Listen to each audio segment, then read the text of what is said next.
అందరికీ నమస్కారం. మహావిష్ణు స్వయంభు ఆ తిరుమల కొండలపై వెంకటేశ్వర స్వామి రూపంలో వెలిసి పాపాలను కడిగేవాడు వెంకటేశ్వర స్వామి. అట్లాగే మనం ఏ కోరిక కోరినా నెరవేర్చేవాడు వెంకటేశ్వర స్వామి అని ప్రతి హిందువు నమ్ముతారు.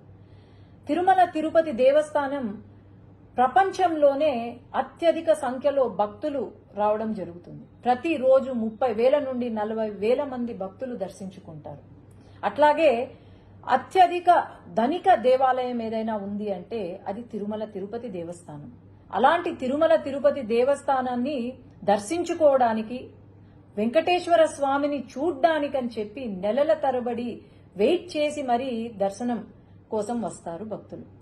తర్వాత లైన్లో గంటల కొద్ది క్యూ లైన్లో వెయిట్ చేసి ఆ తిరుపతి లడ్డూ కోసం, ప్రసాదం కోసం అని చెప్పి వెయిట్ చేసి ఇంటికి తీసుకెళ్లి దాన్ని పూజ చేసి, ఎంతో నిష్టగా పూజ చేసి అందరికీ పంచిపెడతారు.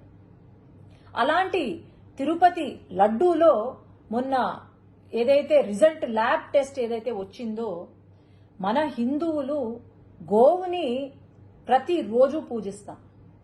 దేవుడితో సమానమైన ఆ గో మాంసం ఏదైతే ఉందో, లేదంటే చాప నూనె ఏదైతే ఉందో, అది లడ్డూలో కనిపించడం అనేది ఇంతకన్నా పాపం వైఎస్ జగన్మోహన్ రెడ్డికే దక్కుతుంది. ఎందుకంటే హిందువులు కాని వాళ్ళు, అసలు హిందుత్వాన్ని నమ్మని వాళ్లను అక్కడ చైర్మన్లుగా తీసుకొచ్చి, కరుణాకర్ రెడ్డి అని చెప్పి అక్కడ చైర్మన్ గా తీసుకొచ్చి, ఆయన వెంకటేశ్వర స్వామి ఒక నల్ల రాయి అని చెప్పి, అలాగే ఆ 7 కొండలు ఎందుకు, 5 కొండలు చాలు అని చెప్పి ఒక జీవోని తీసుకొచ్చి పెట్టారు. అట్లాగే వైవి సుబ్బారెడ్డి గారు అని చెప్పి ఆయనను తీసుకొచ్చి, అసలు హిందుత్వం అనే నమ్మని వాళ్లను తీసుకొచ్చి ఈరోజు మరి అసలు వీళ్లకు ఆ ఆలోచన ఎలా కలిగింది అనేది నాకైతే అర్థం కావట్లేదు. ఎప్పుడో 1857లో సిపాయి మ్యూటినీ అని విన్నాం. అది బుల్లెట్లు, బ్రిటిషర్లు చేసే బుల్లెట్లలో గోమాంసం ఉందని చెప్పి అదే ఫస్ట్ వార్ ఆఫ్ ఇండిపెండెన్స్ అని కూడా అంటారు. గోమాంసం ఉందని చెప్పి చిన్నగా ఒక రివోల్ట్ స్టార్ట్ అయ్యి అది పెద్దగా కనిపించిన బ్రిటిషర్లందరినీ కూడా చంపి పాడేసిన దేశంలో ఈరోజు ఇక్కడ లడ్డూలో గోమాంసము, చాప నూనె ఉంది అంటే మరి ఏమనుకోవాలి? మనము ఈ గత 5 సంవత్సరాల కాలంలో మనం గమనిస్తే అసలు గుడులకు వాల్యూ ఇవ్వని ఆ ప్రభుత్వం, వైఎస్ఆర్సీపీ ప్రభుత్వం ఏదైతే ఉందో, నేను చెప్తూనే వచ్చాను. శ్రీశైలంలో కూడా శ్రీశైలం లడ్డూలో చికెన్ ఎముక కనిపించింది అంటే ఆ రోజు ఎటువంటి యాక్షన్ తీసుకోలేదు.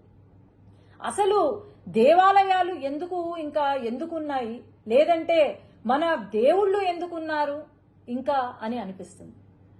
తప్పకుండా ఖచ్చితంగా అయితే ఎవరైతే దీనికి బాధ్యులో వాళ్ళను ఉరి తీసినా ఎక్కడ తక్కువ కాదు, గాని వీళ్లకు కఠినమైన శిక్ష విధించాలి, ఖచ్చితంగా విధిస్తారు అని నేను అనుకుంటున్నాను.